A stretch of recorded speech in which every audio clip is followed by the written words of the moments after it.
2026 T20 ప్రపంచ cup మ్యాచ్లను Bharat వెలుపలకు తరలించాలన్న Bangladesh cricket board అభ్యర్థనను అంతర్జాతీయ క్రికెట్ మండలి ఐసీసీ తిరస్కరించినట్లు తెలుస్తోంది.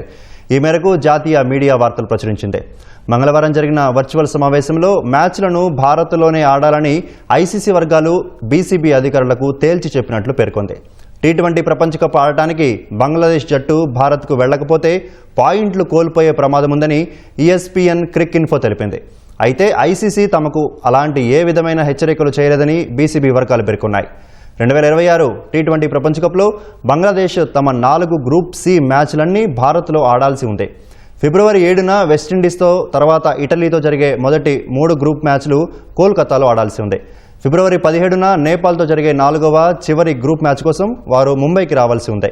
బంగ్లాలో హిందువులపై హింస పెరిగిపోతున్న నేపథ్యంలో బీసీసీఐ సూచనలతో ఐపీఎల్ జట్టు నుంచి బంగ్లాదేశీ పేసర్ ముస్తఫిజుర్ రెహమాన్ను కేకేఆర్ రిలీజ్ చేసింది. మరోవైపు భారత్లో టీ20 ప్రపంచ కప్లో బంగ్లా జట్టు పాల్గొనడం వల్ల ఎదురయ్యే భద్రతా సమస్యలను పరిష్కరించడానికి ఐసీసీ తమతో పనిచేయడానికి సిద్ధంగా ఉందని బీసీబీ తెలిపింది. అయితే వేదికను మార్చాలన్న తమ డిమాండ్ను ఇంకా అంగీకరించలేదని పేర్కొంది. భద్రతా ప్రణాళికలో భాగంగా తమ సూచనలు స్వీకరించి చర్యలు తీసుకుంటామని ఐసీసీ హామీ ఇచ్చిందని వెల్లడించింది.